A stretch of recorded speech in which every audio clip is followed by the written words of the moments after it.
All right, folks, welcome in to Pickaxe and Roll, brought to you by our good friends over at Bet Online, number 38. I am your host, Ryan Blackburn, at NBA Blackburn on Twitter, part of the Mile High Sports Podcast Network, and I am very excited to be here. A little bit of a new setup. You may have gotten a preview of it from our KCP video that went out a little bit earlier. Actually, I don't remember how many times I've podcasted in this setup. Have I podcasted here? I don't know. Actually, no. I did.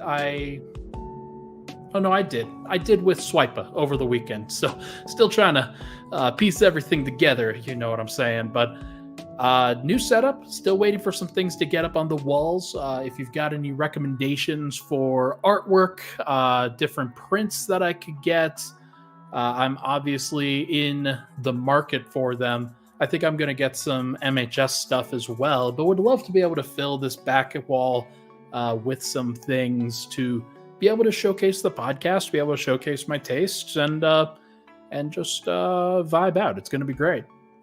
Everybody, thank you so much for tuning in. Really appreciate all the love and support on the podcast. Hit the like button, hit the subscribe button. I would really, really appreciate it. Seeing some folks in the comments. Cedric, of course, is first. Shout out, Cedric. Thanks for hopping in. Non-NBA channel says, Cedric, the Nuggets are trading Jamal. News to me. That hasn't happened quite yet. We'll see whether everything is all kosher by the end of the summer, but I think it will be. I don't see any reason for that. Two Maridu says, what up, RB? Really appreciate you stopping by. But yeah, really excited to be here. Thanks everybody for hopping in. I made sure to post this earlier. I'm doing a mailbag in the second and third segment of this podcast. First segment, I'm going to do a little bit of an Olympic update from the different teams that have been playing. For the purposes of this, I got a lot of great questions on Twitter over the course of these last couple days. So I'm going to prioritize most of those. I've already plugged them in for banners and whatnot. If you have a question, if you're in the live chat, if you just want to hang out, I will answer all super chat questions. That I'll definitely do.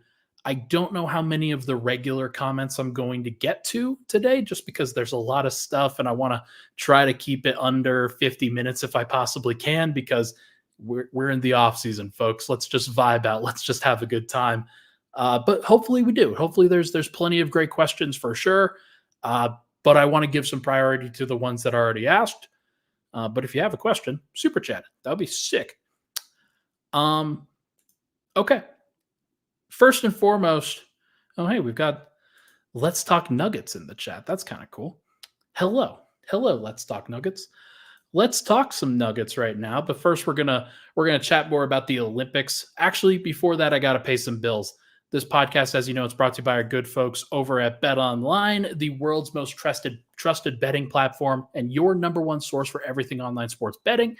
Right now, you can receive a 50% free bet credit of up to $250 on your first deposit to bet on anything from the Olympics to baseball to Formula One racing. Obviously, the Olympics, things going on. Lots of fun stuff. We just watched the end of Brazil and Poland in indoor volleyball. Poland won in a crunch time game 5, where it only goes to 15 as opposed to 25. When the game's over, head on over to their online casino and get it on the game of blackjack or poker or unwind with some slots. Over 150 slot games that they have. Head on over to their website today to get in on the action. Use promo code BELIEVE, which is actually in the description of this podcast now. Believe for your 50% free bet credit of your first deposit up to $250. Bet Online, the game starts here. All right, let's see where we go from here. First Olympic update. Actually, here we'll just get one question out of the way. Hi, Ryan. Chris Haynes reported that DeAndre had signed a 1-year, $3.6 million deal, even though veteran minimum was $3.3 million. I've been told it's $3.3 million, but can you confirm this? The actual number doesn't necessarily matter. It is a veteran minimum. DeAndre will get paid whatever the year amount for his veteran minimum is. I believe he's in his 16th season, maybe 17th. Um, whatever that equates to for the veteran minimum will be what he gets. I don't know if the actual numbers have come out yet. You could probably see some misreporting on that, but I do think in general that like it is a veteran minimum, and that means a lot because all of the veterans, like when you're in your third year or your fifth year or your sixth year, like it goes up and up and up because that's just what um, that's just how the league has decided that they want to do it for their older players. So now the thing that helps is against the salary cap, it only counts for 2.1 million regardless. Like no matter whether the number is 3.3 or 3.6, it is going to be 2.1 million against the salary cap. So it is going to be interesting to see what the actual number is. But whether it's 3.3 or 3.6, I'm not sure because like I just haven't seen what the reported numbers are for each of the veteran minimum scales. Okay, let's get into our Olympic talk here. We're going to do that before getting into the main portion of the mailbag. If you have seen, I'm wearing my Alec Gwynn shirt today, the Joker and Jamal basketball shirt, if you will. Always love the content and the stuff that Alec Gwynn puts out there. But yeah, I think let's start with Team Serbia because they just played today. They played against Puerto Rico, demolished them. Joker had 14 points, 15 rebounds, 9 assists, a Sombor double that he accumulated in the first 3 quarters of the game. Never actually came back in during the fourth quarter. It was cool to watch him. It was cool to see how he was, like just how he was controlling the game, how they were running everything through him, and how he continued to set up great possessions every single time. One of the things that just watching the game against the US and then watching against Puerto Rico, he actually sets like these brick wall screens on occasion. Sometimes he isn't able to get the guy, but when he sets it up and when guys like Mitic and sorry, and Avramovic and Dobric and all of the different and Bogdanovic especially, when those guys come off of a screen looking to score, Jokic can generally sense that and he sets a great brick wall screen. And so he's just impacting the game in so many different ways. Nearly had the triple double, would have been the 4th triple double in Olympic history. I don't remember what the first one was, but I know that LeBron had one. I know that Luka had one. And that's dope that had Jokic had that, he would have joined some pretty elite company, of course.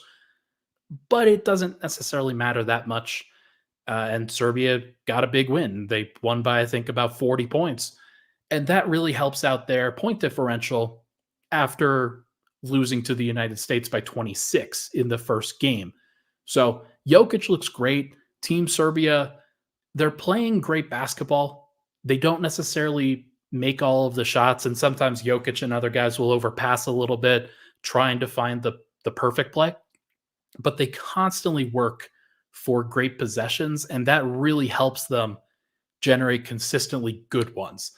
And that's a very, very important thing when you're trying to go through a tournament like this. If you can always rely upon generating an open shot or at least a good shot, then you're going to operate it like really, really well against most of the NBA or most of the world. Now, the defense against that Team USA played against Serbia was quite clearly different than Puerto Rico, and Jokic posting up the Puerto Rican bigs was a little bit different than having to post up Anthony Davis and Bam Adebayo. Not necessarily that different from Joel.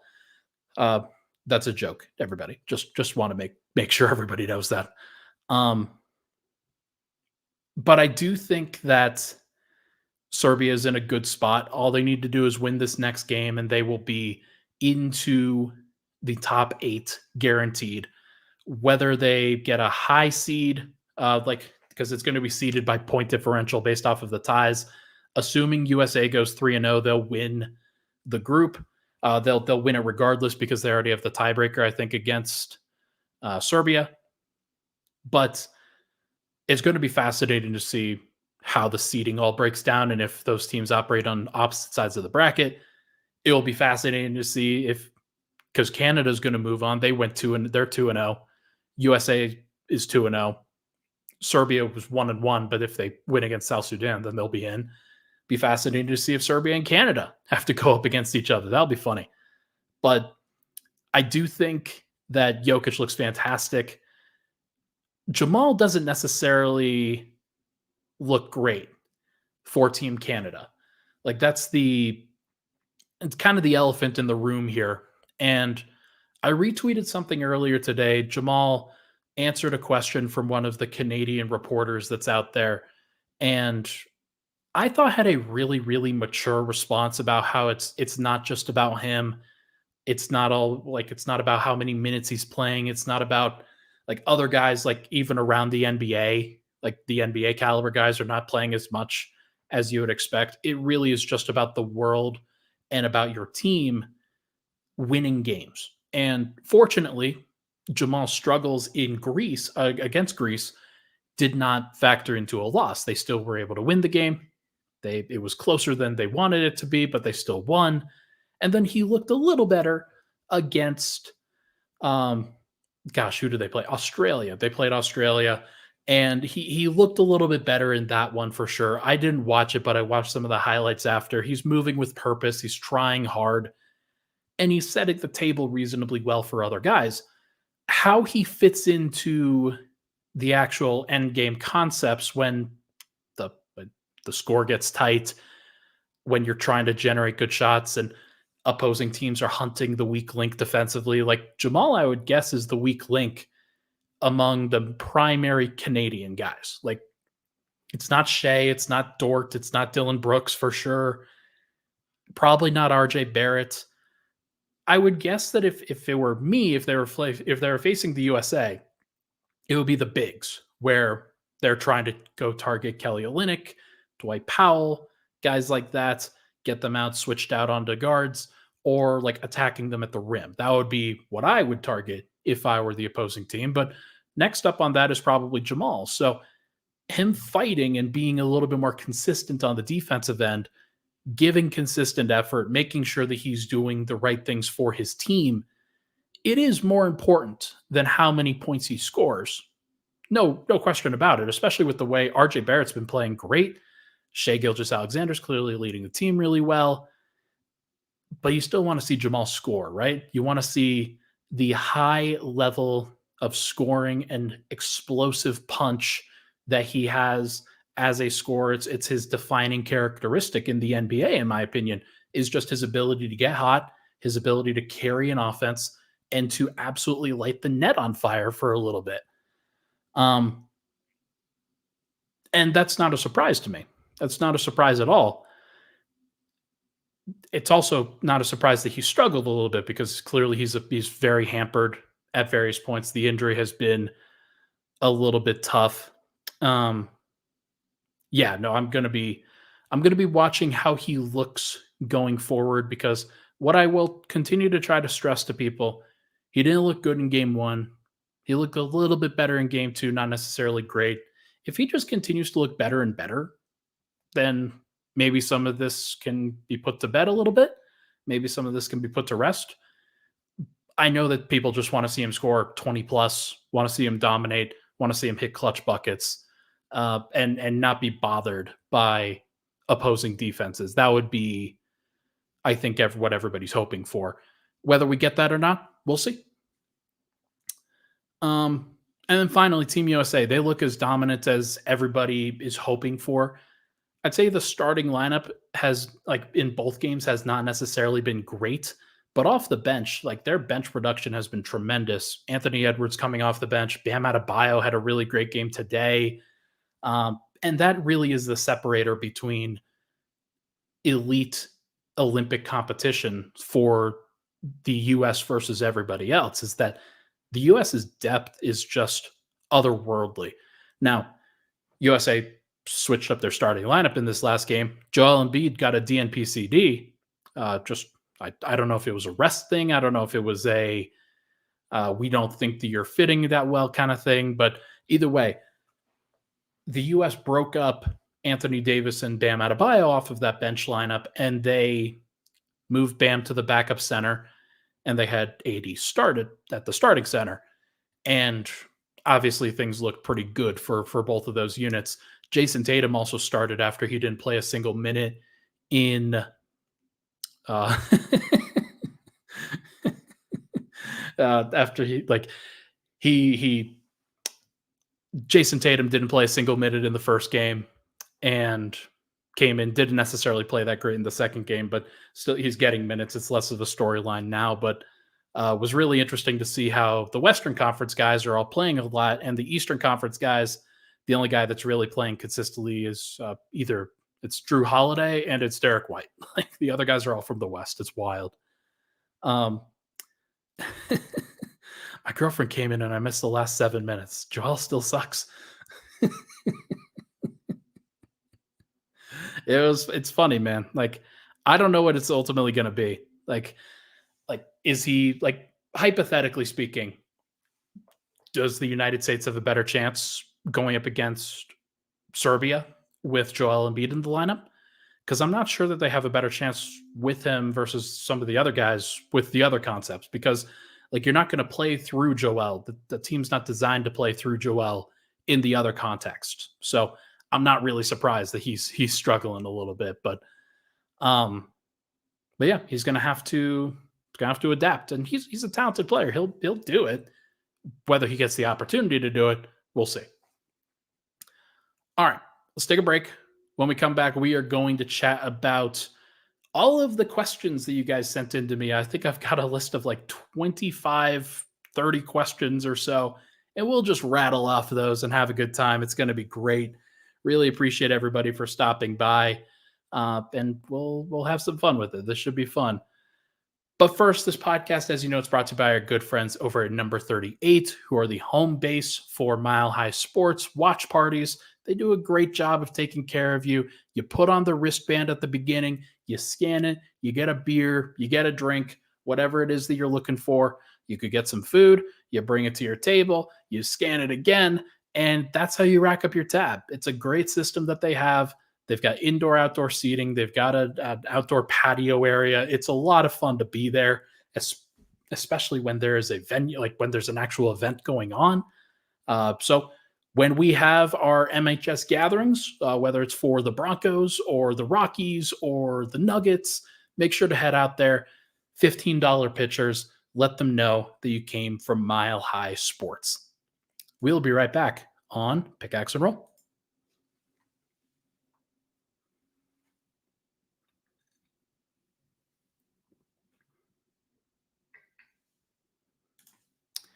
And we're back. Pickaxe and Roll, Ryan Blackburn here. Thanks so much for tuning into the show. Appreciate all the love and support on the podcast, folks. If you can, it'd be awesome if you could rate, review, and subscribe to the podcast, as well as hit the like button, hit the subscribe button down below if you are watching on YouTube. Really appreciate everybody for stopping by. Okay, as I mentioned at the top, not sure how many people were in here already. I'm not going to do a whole bunch of answering of questions from the general chat. If you have a question, like a burning question that you want to have answered, ask it with a super chat. I'm going to, for the most part, I'm going to, for the most part, answer the questions that I've already had set up from Twitter, from X, whatever you want. First, as promised, Cyberslash asked, "Hey man, how are you?" I'm good.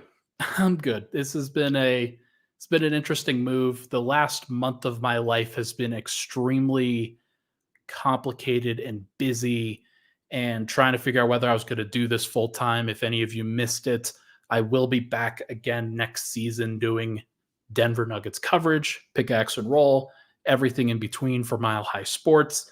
Got a lot of stuff that we're trying to work through, and want to continue putting the best coverage out there.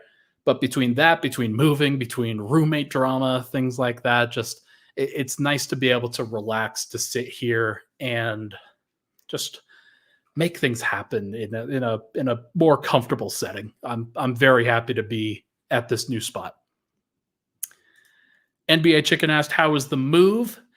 It was good. It was busy. Didn't get any movers. It was just all my stuff. And my brother Ross, he's the one who, like, he's a rock star. He absolutely, Like he and I live together. For those that don't know, my brother Ross, he has long hair. He looks just like me outside of the long hair. And we get along very well. We've been living for the last couple of years, and it's worked out great with him. Um, but no, we're very happy to be in this new situation, and the move, despite some various bits of drama, it turned out okay. And now the question that everybody wants to know: would you rather, Ryan, fight 100 duck-sized Fakus or one Faku-sized duck? This comes from Ethical Hoops on Twitter. Man, what a question. This got like 60 likes. It was unbelievable. Look, this is one I had to think about. I hope the chat's paying attention on this one. Give me a grade for my answer here. I will take the 100 duck-sized Fakus, and here's why. A Faku-sized duck, like ducks are, first of all, wild animals. Like that's the main important piece of this entire thing. Wild animals, you know that a duck that has had to fight for its life for a long ass time, once it becomes like 30 times heavier, like it's going to, and maybe 30 is a little bit of an overstatement, but like 20 times heavier, it's going to be a freaking unit. Like Faku's about what, 200 pounds or so. He was 5'9", 5'10", 200 pounds. But you know that duck's going to pack a mean wallop. That duck is going to, like, it's going to bite you. It's going to peck at you. It's going to be just an absolute monster when it comes to trying to fight something like that. I will take the 100 duck-sized Fakus every single time, knowing that it's closer to toddlers for sure. like that's kind of the thing here. Toddlers are like that's like it should be pretty interesting to I don't even want to like go there, but if you had 100 of those guys, like even though they're Fakus, like so like think about it from this perspective. They are like mentally mature toddlers. So like it's with the competitiveness, with the heart, with the fire of somebody like a Faku Campazzo, but just with far fewer resources at their disposal to make it happen because they're like a foot tall. So I'm going to go with the 100 duck-sized Fakus. I think that's the right answer. It's a very, very important one. Thank you for asking it, Ethical Hoops. Let's Talk Nuggets says the 5'9", 200-pound duck would kill you.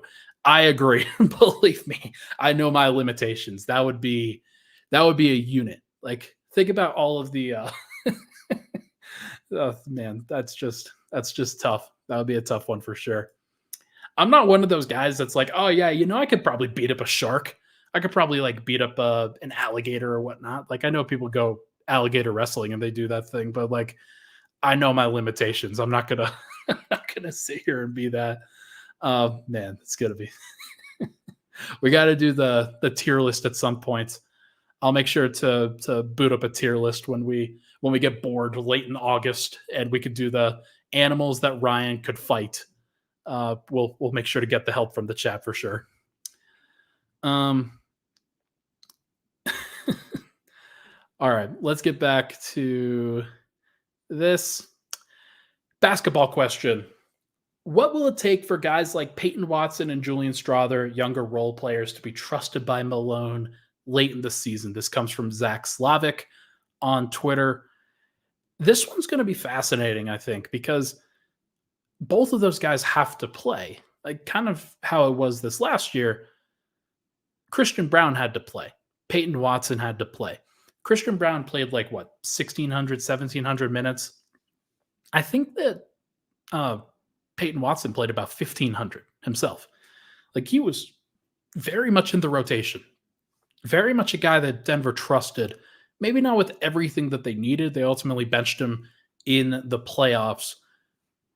But like he's going to have to play. And I think that if Denver wants a little bit more athletic pop, if they want a little bit more variance in a positive direction, they're going to have to trust some of those guys, because trusting guys like Vlatko Chanchar, Zeke Naji, hell, even Russell. I mean, Russell Westbrook is captain variance for sure, like even as a veteran. But I still think that guys like Peyton Watson and Julian Strawther, if developed particularly well, could be late season rotation guys for Denver.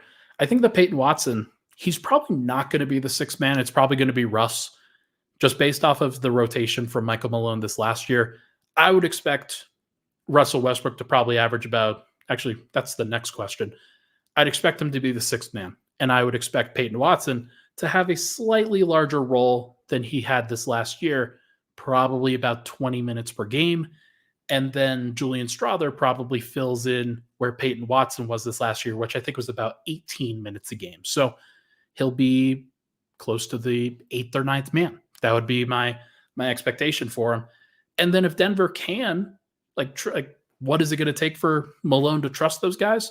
It's going to take those guys being good. It's going to take those guys being consistently good, doing the things that Mike Malone asks, making sure that he's not like pulling out his hair whenever he has to worry about what Strawther or Watson are doing at any particular time. Peyton's going to have to shoot. He's going to have to play and space the floor reasonably well. One of the reasons why he couldn't stay on the floor in the second round was because the team needed more spacing. They couldn't let a 30% three-point shooter, a 29% three-point shooter cannibalize the spacing that Denver needed so dramatically against the T-Wolves. They didn't have enough of it, but they did when Justin Holiday was out there. He was actually one of their leading plus-minus guys for a reason, despite the fact that he wasn't perfectly efficient. So he's going to have to shoot. Peyton Watson will. And then Julian Strawther's going to have to play within himself. He's going to have to do some of the detail things. Everybody knows that he can score. Everybody knows that he can shoot. He's going to have to do it efficiently and be responsible. And he's also going to have to defend. If he can't defend, he's not going to play. That simple.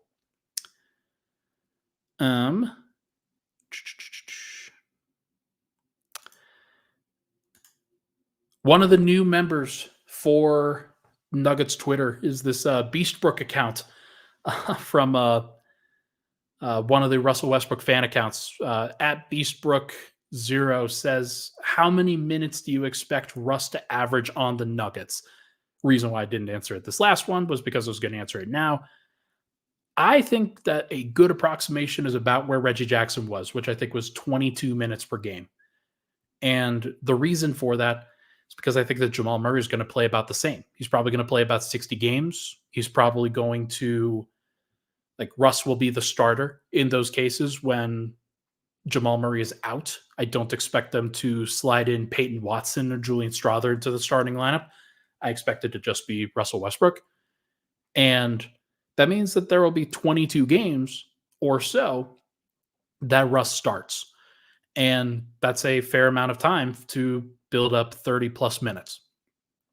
In a normal rotation, I think he'd probably get about 20. You'll have him stagger a little bit with Jamal, but for the most part, I think they're going to try to keep those guys separate. So if you get about, let's say, because Russ plays, he plays pretty consistently. Let's say he plays about 55 games where he's at about 20 minutes, and then he plays about 20 games, 20 to 22 games, where he's at 30 minutes. I think the 22 is a pretty fair estimate for where he's going to be, and I expect him to be kind of happy with it. I don't know what he's expecting fully. He knows that he's not going to start. I have to imagine, maybe he knows is probably the wrong phrasing, but I think it's probably been declared to him that he's not expected to start, and how many minutes he's expected to come off the bench for behind Jamal Murray. I think 22 is about the reasonable number. So that would be my expectation heading in. Next, why did Calvin Booth telegraph his key moves in the draft and free agency? Writes Abraham Nussbaum. It's a good question. Calvin Booth is a very confident person. That's the one thing that you understand about him, you know about him. He was a self-assured individual. He believes that he knows what is supposed to happen, and he's not afraid to tell people like his actual perspective on things. And that's good when you're having a conversation with him. That's good when you're trying to figure out what his thinking is on certain things.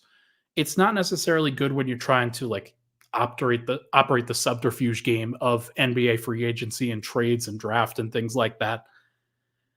It's funny, like it became pretty clear early on in free agency that Dario Saric and Russell Westbrook were two of the guys that they were targeting there. It became pretty clear that he wanted Deron Holmes. And he's pretty confident in that. And maybe that's fine. Like it didn't hurt Denver too badly. Like they did have to give actually too badly, I think is the wrong perspective, because in each of those moves, I think Denver had to pay a little bit more than they probably should. With the Deron Holmes move, they didn't have a lot of subterfuge in being able to trade up a couple spots to make sure that they got Deron Holmes, or like trying to get people not to take him so that they could just take him at 28. They had to pay the taxpayer MLE to Dario Saric, who was somebody that I had initially graded as a minimum signing.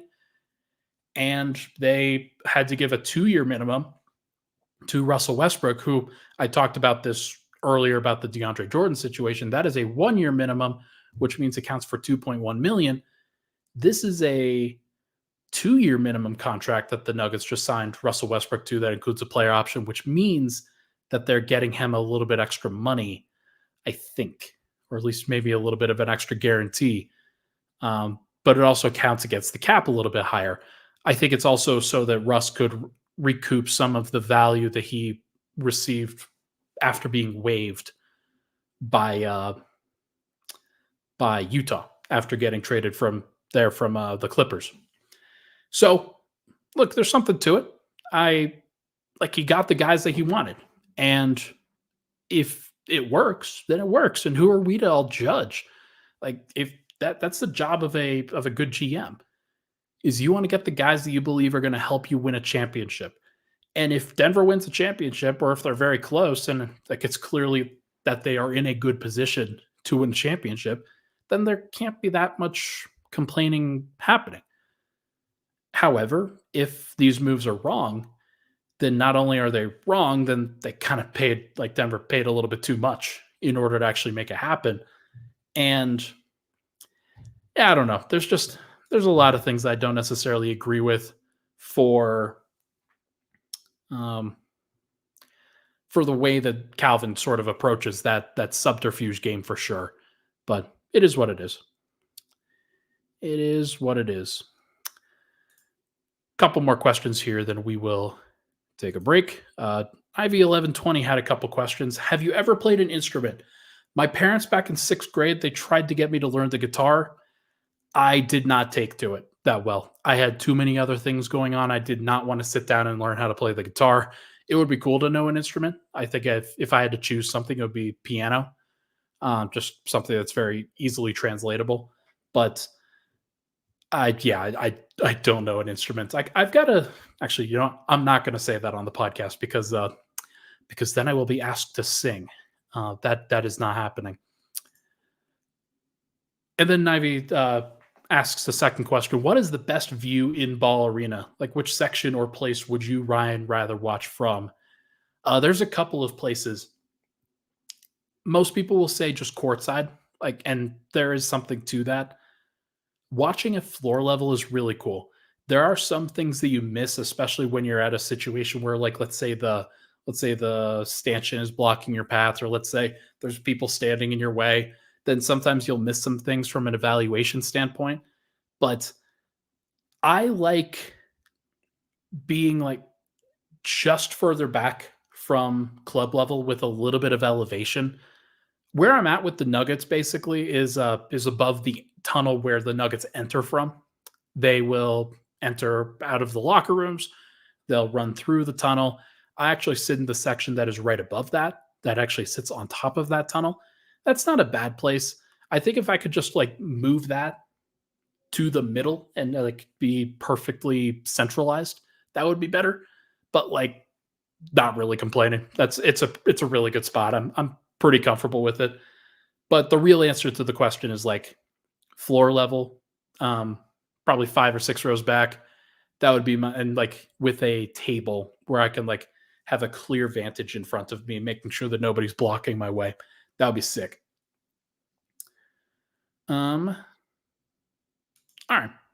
Tell you what, let's take a break. When we come back, I'll get to your super chat, Cedric. When we come back, I am going to go over some more questions, including Cedric's super chat. We'll be right back on Pickaxe and Roll.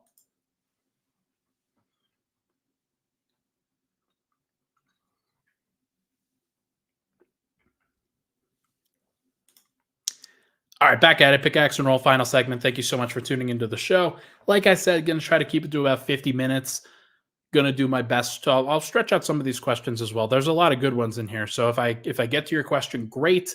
If I have not gotten to your question or do not end up getting to it, don't worry. There will be future mailbags for sure. And I might even use them as just talking points for future podcasts because a lot of them are pretty good. And a lot of them, especially when I'm talking to guests, could be very good as well, whether that is with Swipa on the weekend or with Jeff Morton, who I'll be talking to early next week. That's a fun annual pod that we love to do. Okay, Cedric, I've long prevented that from happening.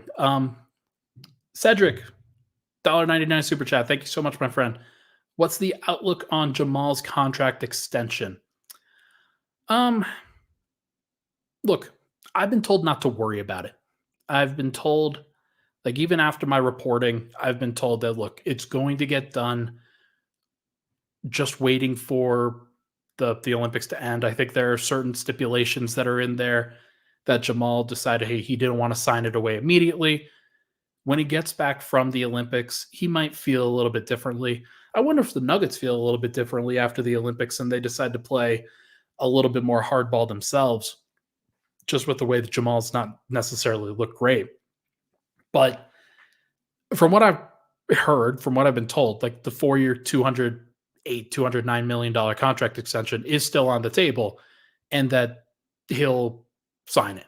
Like, I think everybody thinks that this is going to get done, that this is not going to drag on, that this is going to be something that they're not going to have to worry about. And if that's the case, then great. That would be the hope. But the language of the contract and the guarantees and the amount of things that are still like happening, like, I think that that is still up for debate. I'm not privy to what those exact guarantees are, at least at this point. But I do think that it's still something that they're working through and something that they will work through with haste once the Olympics are over. I don't expect this to drag on. I expect this to be something that is solved before training camp opens, and that'll be very late September. So we'll see what happens, but I'm not thinking too strongly about it. All right. Actually, this is a very important point from Ari. Jeff Schwartz, and Excel have lots of Nuggets clients. They represent Jokic, Murray, Westbrook, Saric, etc.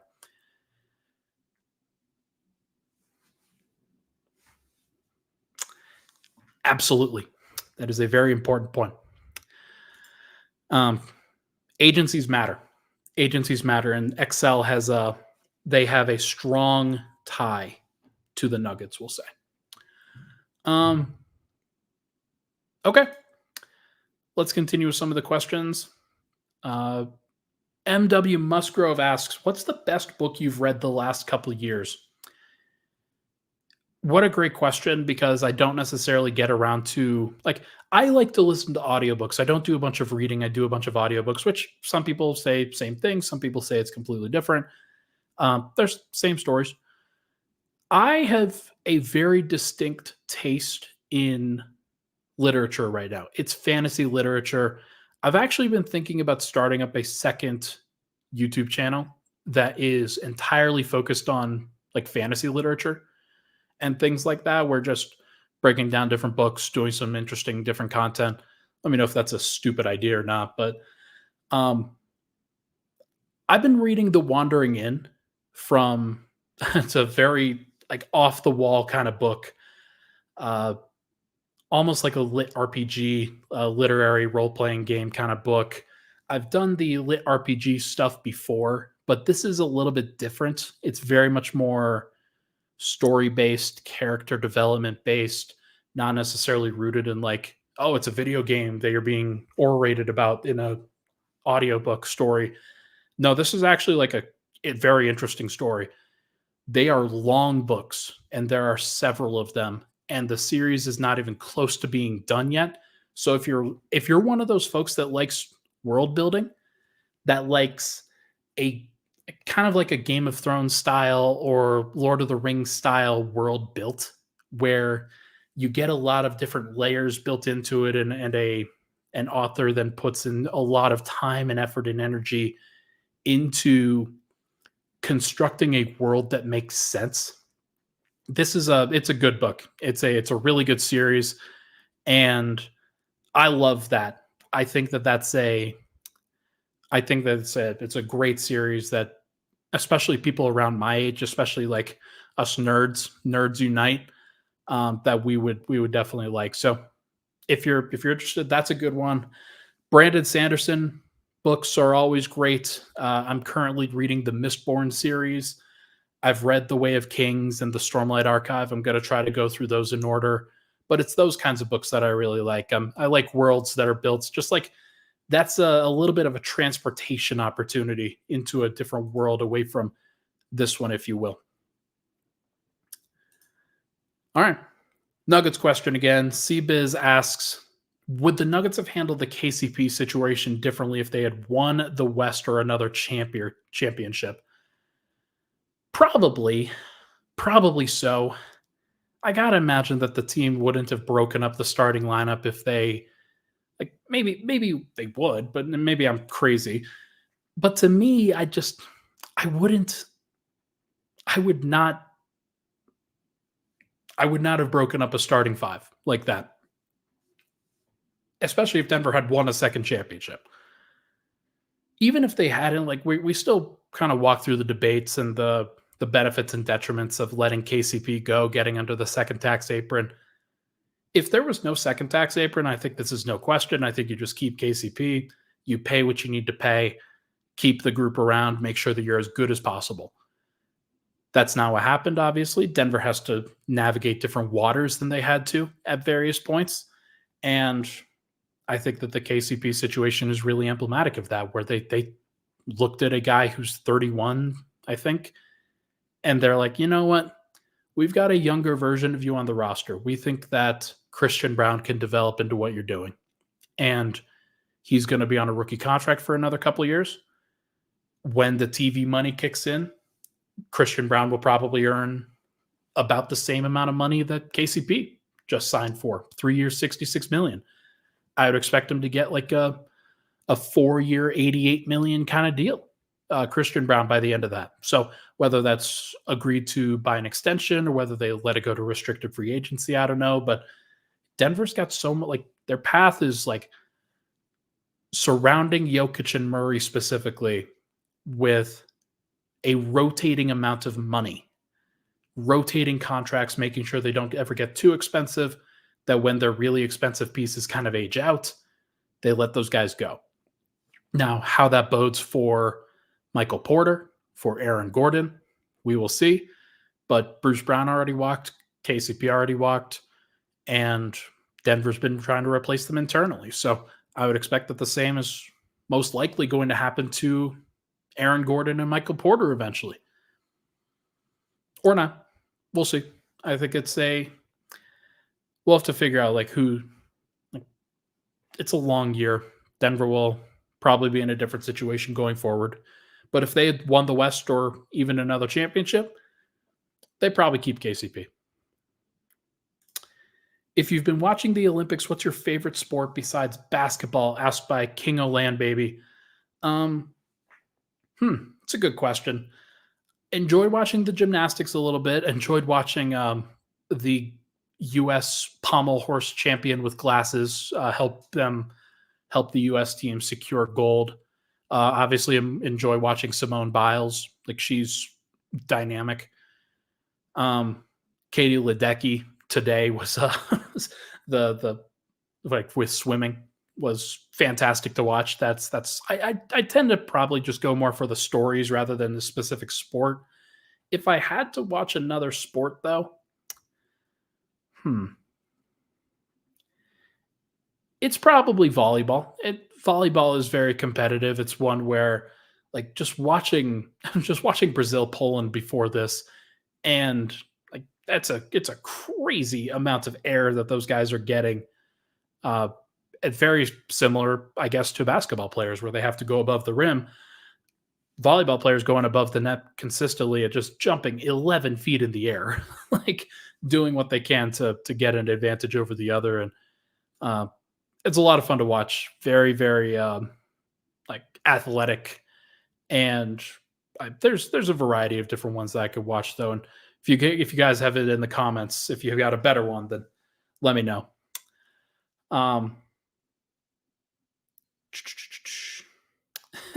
Some of the comments are interesting.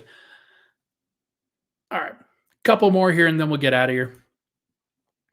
This is the main question after that the thumbnail is based off of. Weighing how much time we have left of peak Jokic, about 3 years, what's the first big change to come for the betterment of the team? Moach, Booth, players, etc. This is a big one. Actually, this is there's another one here that I want to answer too. What's the first big change for the betterment of the team? I think we're already seeing it. I think we're seeing it like the players is where it's mostly going to come from, at least initially, unless you don't think that KCP was a big change, which I think it's debatable. Like, he's a part of the starting lineup. That's always that's a delineation there, although he's not a part of the core four. And I don't think he was ever a part of the core four. It became a little bit starting lineup centric, but I think that Christian Brown will do a good job filling in for him. In terms of, like, if we're talking about breaking up the core four or Michael Malone or Booth, it's a good question. I think that you could go any of those different directions. I could see a scenario where all three are changed even after next year. And you're right that given that peak Jokic is not going to be here forever, like, you want to take advantage of this time while you possibly can. Think about where the Lakers are right now. They capitalized on where Anthony Davis was in his prime, and then he kind of fell off a little bit and had some good moments, but he's not at the peak of his powers anymore, clearly, like he was 4 years ago in the bubble. And they just don't have the same pop. They don't have the same talent. And some of that is because they traded it for Russell Westbrook and that blew up in their faces. But like, it just feels like Denver can't screw this up. If they do, then they might miss out on a complete and utter tire fire of an opportunity to, like, you should be able to win a second title with Jokic. There should be no reason why you can't. And Denver, I think, is still a contender, even this year, even after losing KCP. I think they're still a contender. Whether they're the contender or not, that's the big question. That's the big issue.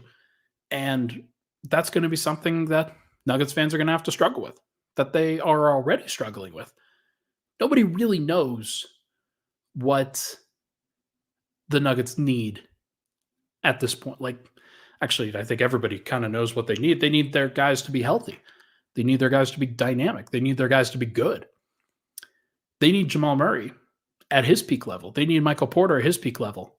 I think that the formula is there, which is why I don't necessarily know what to break up if things don't work.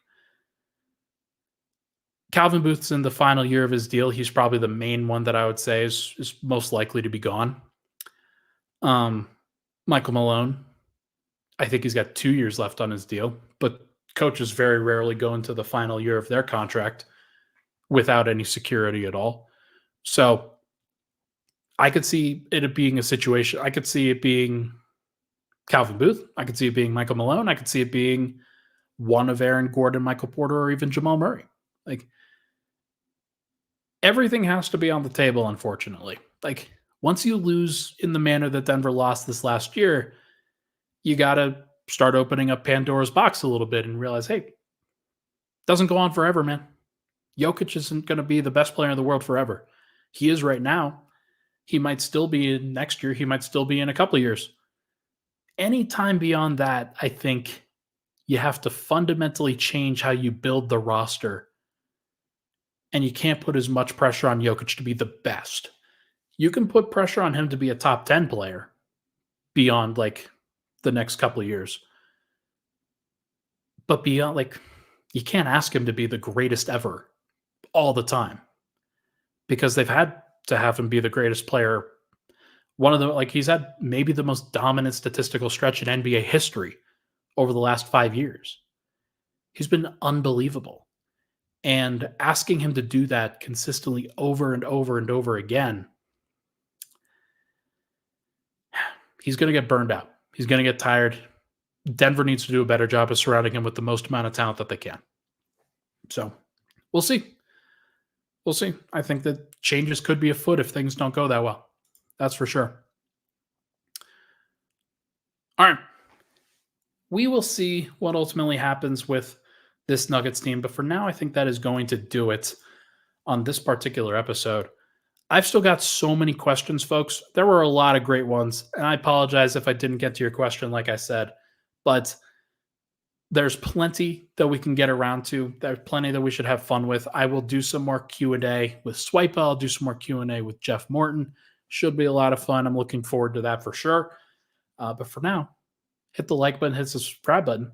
That is going to do it for this episode of Pickaxe and Roll, brought to you by our good friends over at BetOnline number 38. Hit that like button, hit that subscribe button. We'll talk to you guys very soon.